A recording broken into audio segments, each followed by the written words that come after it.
సంగం మండలం అమరపనాయుడు కండ్రిక గ్రామంలోని ల్యాంకో వృద్ధాశ్రమాన్ని శ్రీ శ్రీ శ్రీ త్రిదండి శ్రీమన్నారాయణ రామానుజ జిఆర్ స్వామి సందర్శించారు. శ్రీ శ్రీ శ్రీ త్రిదండి శ్రీమన్నారాయణ రామానుజ జిఆర్ స్వామికి వేద పండితులు పూర్ణ కుంభంతో ఘన స్వాగతం పలికారు. ఆంజనేయ స్వామి విగ్రహం, శ్రీకృష్ణుడి విగ్రహాల వద్ద చిన్నజీఆర్ స్వామి పూజలు నిర్వహించారు. ప్రతి ఒక్కరిలో భక్తిభావం పెరగాలని సూచించారు. కార్తీక మాసం పవిత్రమైన మాసమని ప్రతి ఒక్కరూ కార్తీక మాసంలో ఆలయాల్లో దీపాలు వెలిగించాలని తెలియజేశారు. అందరూ కలిసిమెలిసి ఐకమత్యంగా ఉండాలని అన్నారు. సొంత ఊరిలో లగడపాటి రామలక్ష్మమ్మ వృద్ధాశ్రమం నిర్మించి సేవా కార్యక్రమాలు చేయడం గొప్ప విషయమని అన్నారు. ఇంకా ఈ ప్రాంతంలో రామలక్ష్మమ్మ అనేక సేవా కార్యక్రమాలు చేపట్టాలని ఆకాంక్షించారు. ఈ కార్యక్రమంలో వృద్ధాశ్రమం నిర్వాహకులు బాణా శ్రీనివాసులు రెడ్డి, స్థానిక ప్రజలు, నాయకులు పాల్గొన్నారు.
కండ్రిక ఎక్కువగా ఫలించేట్టుంటుంది. అలాగే భగవద్భక్తి అనేది ఎక్కువగా ఫలోన్ముఖం కావాలంటే ఇది సీజన్, కార్తీక మాసం. ఈ మాసానికి తేజస్ అధికంగా ఇచ్చే శక్తి ఉంటుంది. మనలో కూడా తేజస్సు బాగా రావాలి అంటే ఈ మాసాన్ని జాగ్రత్తగా వాడుకోవాలి. ప్రకృతిలోకి రావాలి, 10 మందితో కలవాలి, భగవంతుణ్ణి పాడాలి. మన మనస్సులో ఆ భగవంతుడి విషయంలో విశ్వాసంతో అది పండి ప్రేమగా మారితే మనకి వాడి దయ కలుగుతుంది. అప్పుడు మనం ఈ జీవితంలో సుఖాన్ని, సంపదల్ని పొందగలుగుతాం.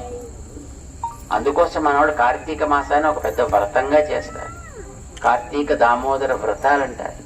ఆ ప్రేమ అనేది వెలగాలి కనుక మన లోపల మనస్సుని ప్రమిదిగా మార్చి మనలో ఉండేటటువంటి ఆ ఆలోచన అనే భావాన్ని ప్రేమగా నూనెగా చేసి జ్ఞానం అనే దీపాన్ని వెలిగించాలి అంటారు మన ఆళ్వార్లు అన్నమాట.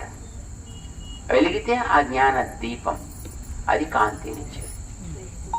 ఇది ఇండ్లలోనూ వెలగాలి, గుళ్ళల్లోనూ వెలగాలి.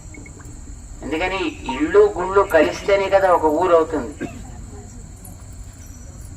మన శరీరంలో ప్రాణం లేకపోతే దానికి విలువ ఉండదు.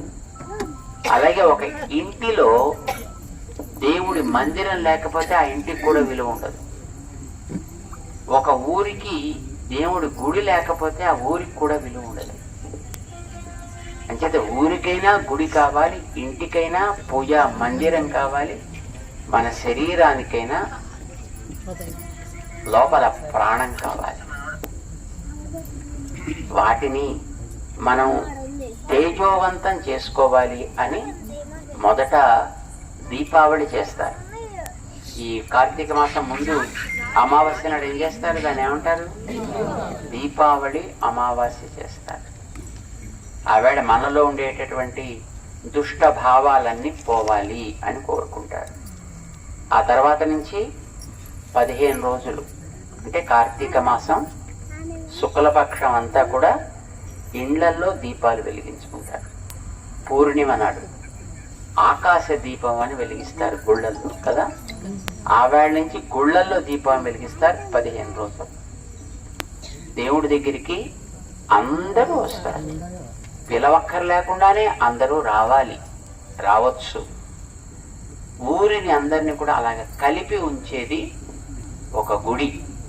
ఇంట్లో వాళ్ళందరూ కలిసి ఉంటేనే కదండి ఆ ఇంటికి సుఖం.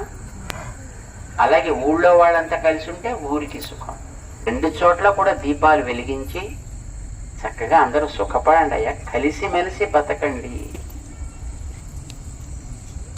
రాజకీయాలు వచ్చాక మనకి ఒక ఇంట్లో వాళ్ళే కలిసి ఉండే స్థితి లేకుండా అయిపోయింది.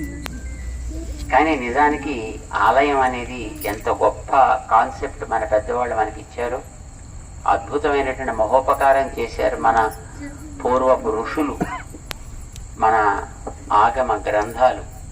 చక్కగా అందరూ కలిసి ఉండాలి, ఊరి వారంతా కలిసి ఉండాలి, అందరు కలిసి పని చేసుకోవాలి, అందరూ కూడా కష్ట సుఖాన్ని పంచుకోవాలి, కలిసి సుఖించాలి. కలిగే ఈ భావనని పెంచే స్థితి ఈ కార్తీక మాసానికి ఉంది. అందుకోసం కార్తీకాన్ని వనభోజనాల పేరుతోటి చక్కగా చేసుకోండి అయ్యా అందరూ కలిసి అని మన వాళ్ళు చెప్తూ ఉంటారు. రామలక్ష్మణ గారు ఎక్కడో గుంటూరులో ఉండేటటువంటి ఆవిడ ఇక్కడ తమ పెద్దలు ఉన్నటువంటి స్థానం కదా అని ఇక్కడికి వచ్చి ఈ ప్రాంతానికి ఉపయోగపడేటట్లుగా ఏదైనా ఒక మంచి కార్యం ఇక్కడ జరగాలి అని దానికి మొట్టమొదటగా నాందిగా ఒక వృద్ధాశ్రమాన్ని పెట్టి ఇంకా ఏదైనా మంచి కార్యాలు జరగాలి అని ప్రయత్నం చేస్తున్నారు. వారి ప్రయత్నాలు మంచిగా సాగాలి అని మేము ఆశిస్తాం. అది ఈ ప్రాంతానికి ఇక్కడ ఉండేటువంటి వాళ్ళందరికీ కూడా ఉపయోగ